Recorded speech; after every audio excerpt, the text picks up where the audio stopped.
Hey everyone, welcome back to yet another video of D&D Cringe, read by a furry doggo. Sometimes playing a tabletop RPG like Dungeons & Dragons, you can come across a player or dungeon master that just can't stand not getting their way, and throw a hissy fit when they don't. Much like the examples in these next 4 Dungeons & Dragons horror stories.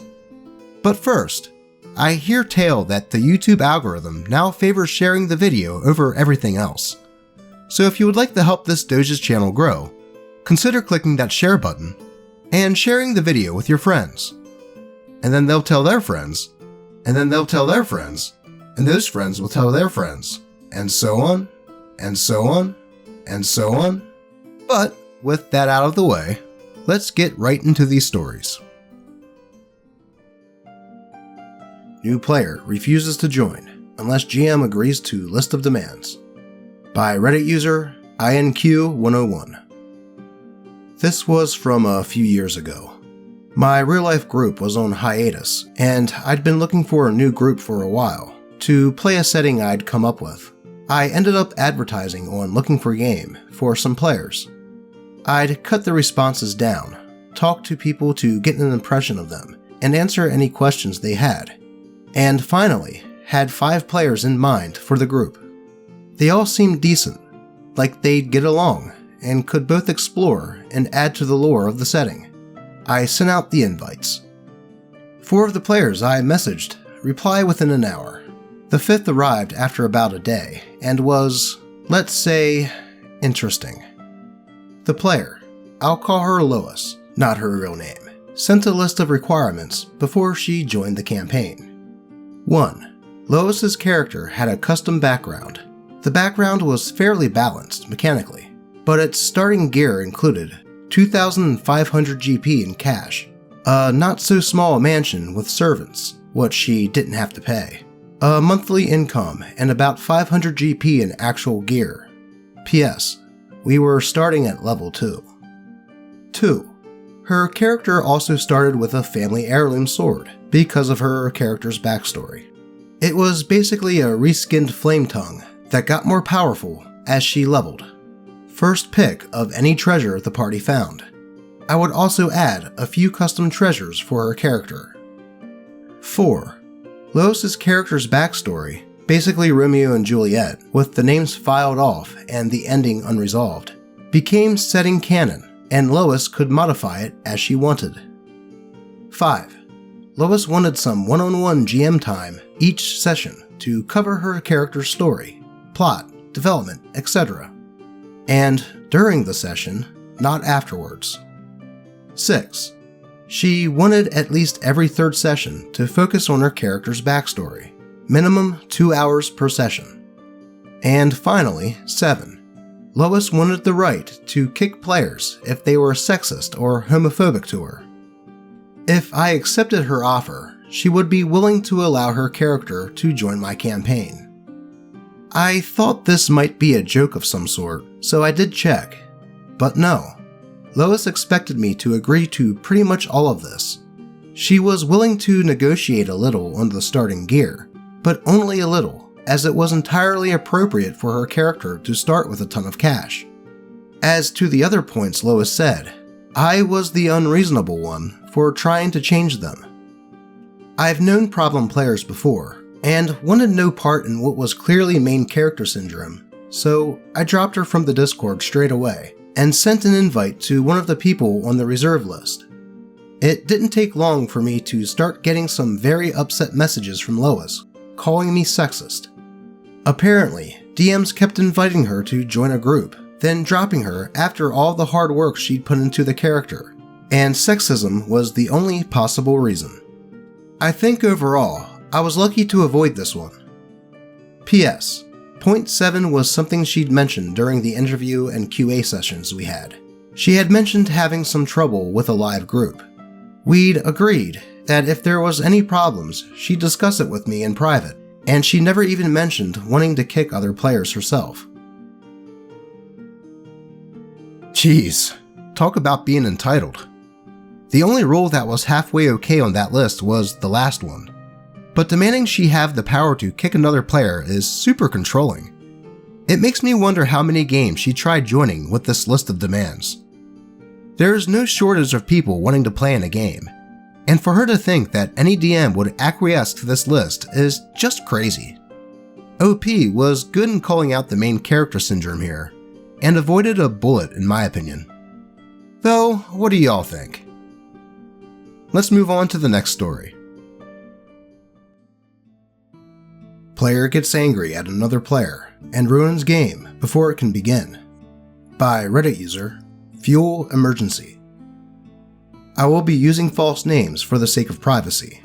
The players of this particular story are as follows. Me, your humble storyteller.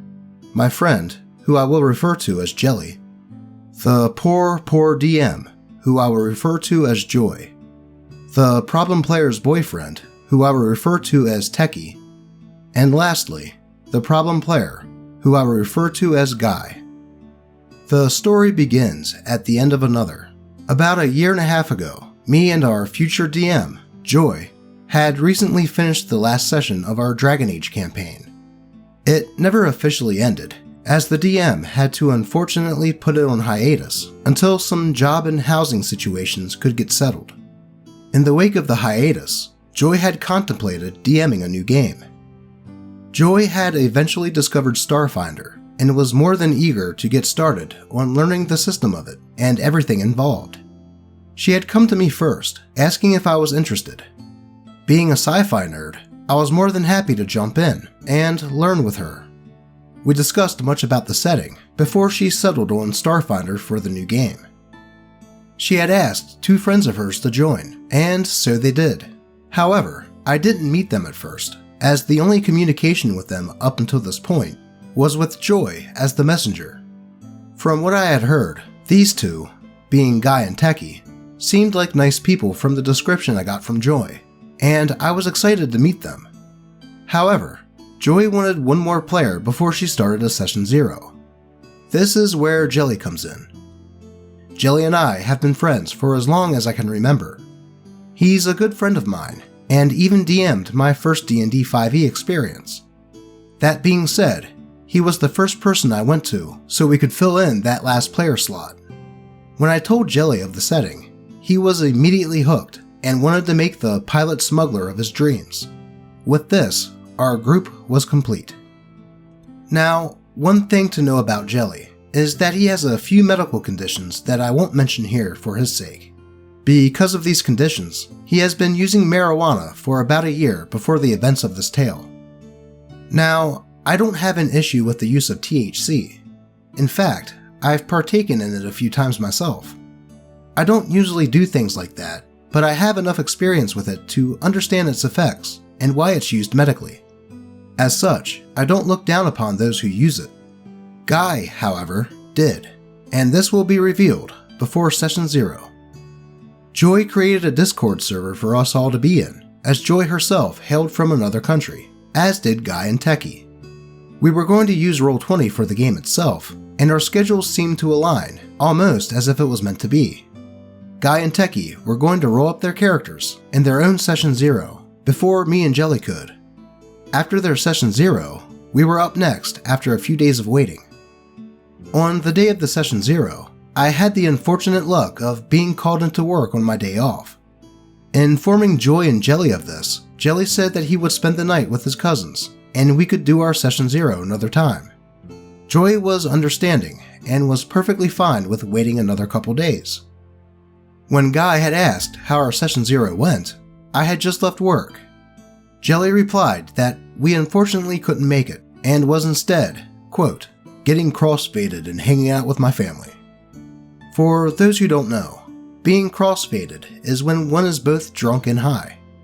This didn't sit well with Guy, apparently. Guy immediately questioned what crossfaded meant, and we explained it to him. This sent him on a tangent, calling my friend a drug abuser and a junkie. Now, the use of THC, both recreational and medical, was and is legal where we live, so there was nothing legally wrong with it. We informed Guy that it was, in fact, legal for the area we lived in, thinking that would calm his temper.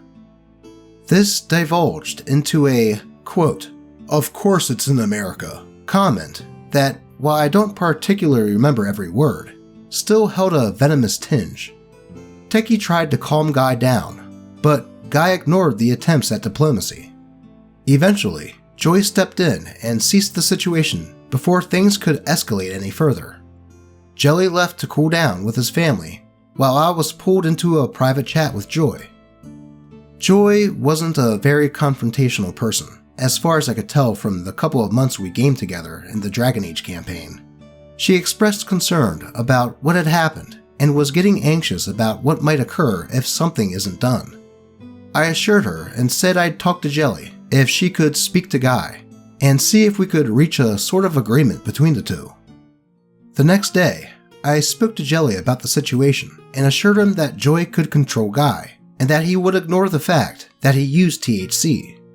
Jelly said that so long as he wasn't shamed or berated for using it anymore, he would be fine to continue playing. And so, we moved on. Jelly and I had our session 0, with him creating a fresh-faced human mechanic pilot down on his luck after losing his ship. Meanwhile, I created a Shurin mystic, investigating the disappearance of the home planet of the humans, elves, and some other minor races. Guy had ended up homebrewing his own race, with Joy's approval, being some sort of cybernetic fox person of an ancient fallen empire, choosing to be a Solarian.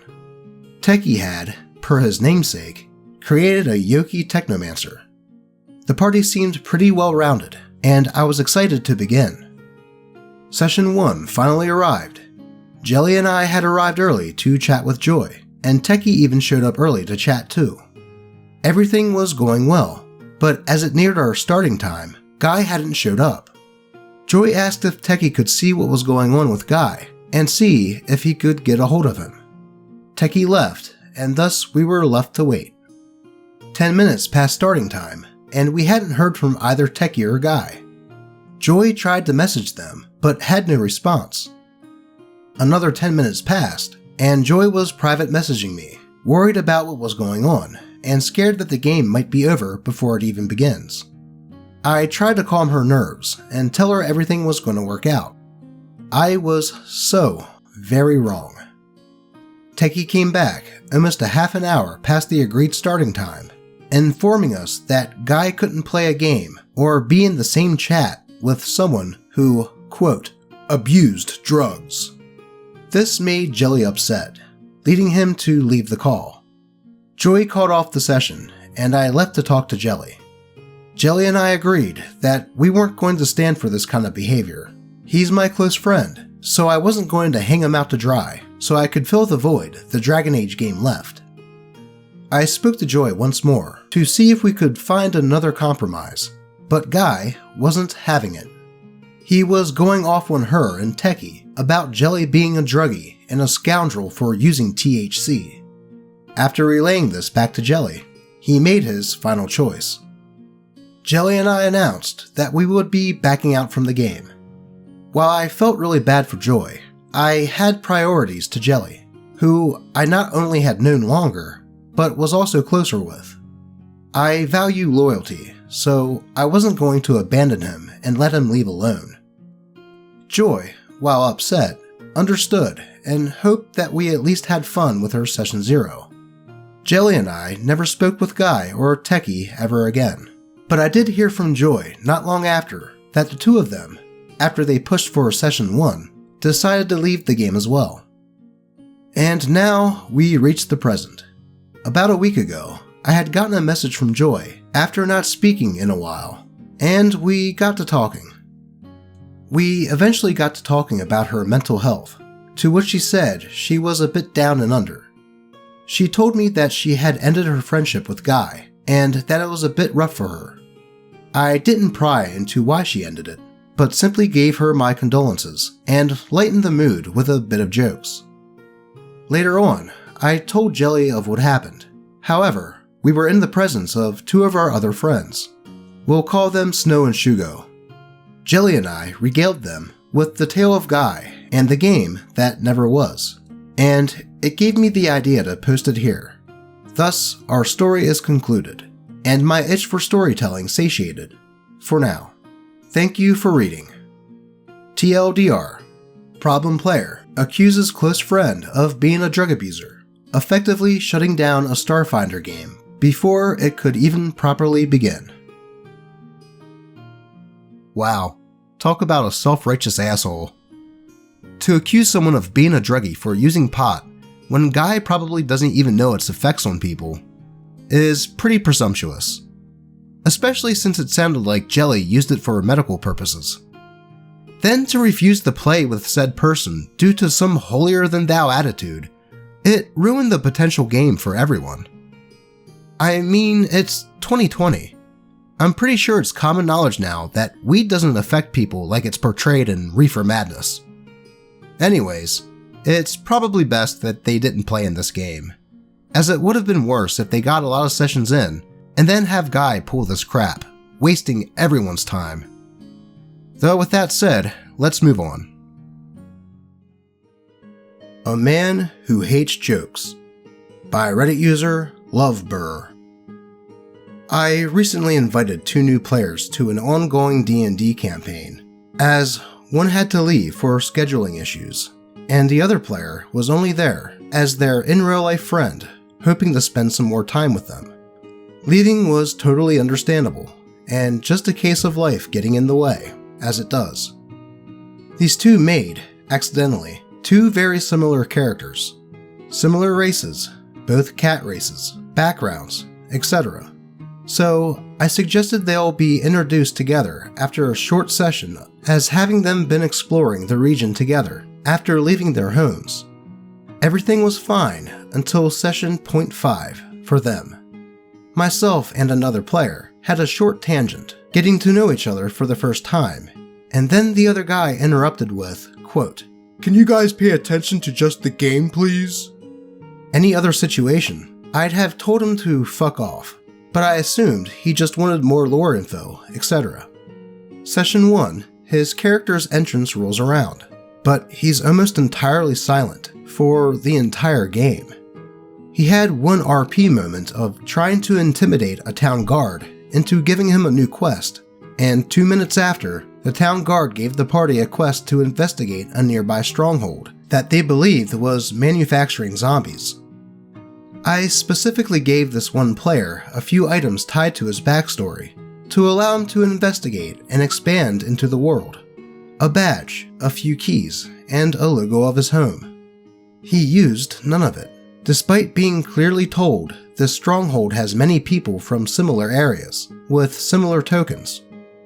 2 sessions down the line, the party searches for a nearby town, infected with large parasites after striking a deal with the stronghold, and things are going relatively okay.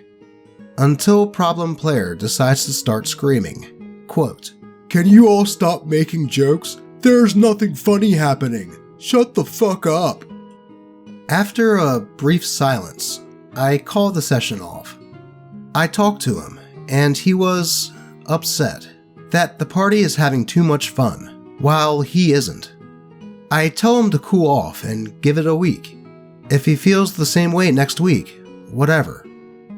Next week rolls around, and the party completes their quest. They defeated a cool side quest boss and enjoy their run of the loot. Midway through investigating stuff they missed, the problem player says, quote, "Sorry, I feel ill," and leaves the voice chat.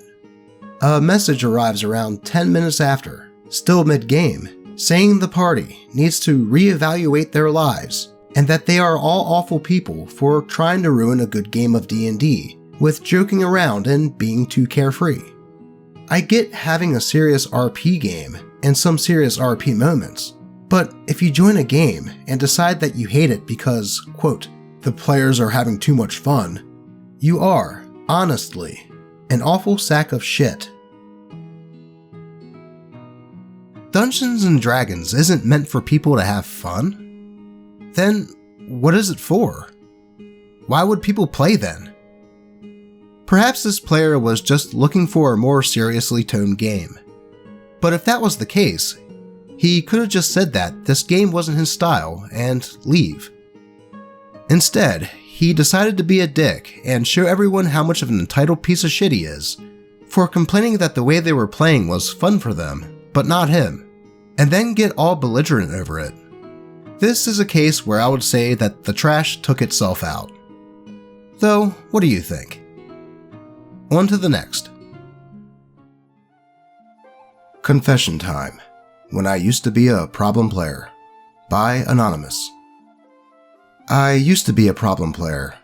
I would overcommit to games and get so invested that if the GM didn't give me enough attention, I would complain until he did.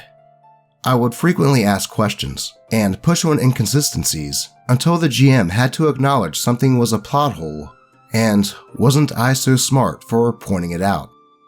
It all came to a head one time when the GM tried to introduce an NPC who would befriend us and then later reveal himself to be an evil tiefling, allied with the evil tiefling cultist group we were fighting. But because I was constantly asking questions and pushing on topics, I suspected her really early on. Normally, this would be a good thing, since it means I was paying attention, but I kept trying to find ways to prove my conclusions and could never find a good way to do so.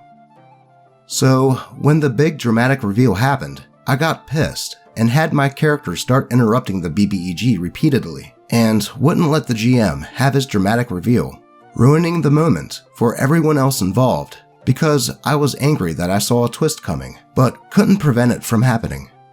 I raised my voice at one point to keep interrupting the BBEG's speech until the GM gave up and said, "Roll initiative," and gave up on having a cool narrative moment. That was a real turning point for me, because I realized I ruined everyone's fun for that section of the game, and a moment the GM had been looking forward to for a long time. I could have handled it many better ways. My character could have said something like, "I knew I should have never trusted you," or, "But I tried so hard, how could you have outsmarted me?" and played into the moment so everyone could have a good time. But I was so furious that I hadn't been able to negate that plot point that I had to ruin it for everyone else. The next day, I apologized to everyone individually, especially the DM. I was a college student at the time, and my school offered free counseling services, so I booked an appointment to talk about my temper problems and figure out strategies to keep myself from losing sight of what's important. I'm really happy that my friends forgave me and kept inviting me back, since it was hardly an isolated incident. And I've had moments where I've gotten frustrated since then, but at least I've gotten good about not taking it out on the players or the GM. Or even excusing myself for a few minutes to go to the bathroom and calm down a bit so I don't snap at anyone if I feel myself getting upset.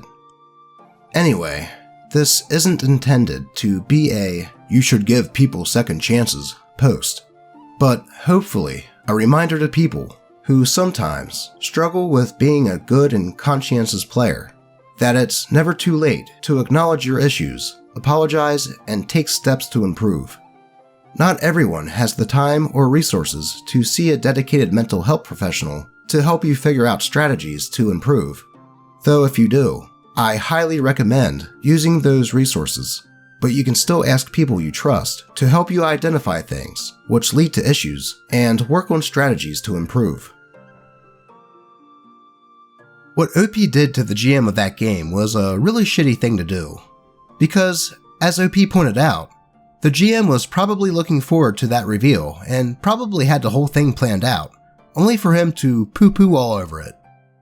But we have a rare case where a problem player realized that he indeed is the problem player, and actually had some insight to take steps to improve his behavior. This goes to show that sometimes people can change, and that problem player or DM might be able to as well, if you just talk it out. Have you ever had an experience with a player that was overly entitled? If so, and would like this Doge to read it, be sure to post it in the comments, on the channel subreddit, or even just at me on Twitter.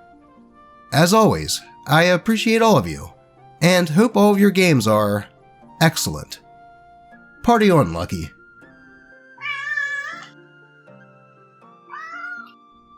Until next time.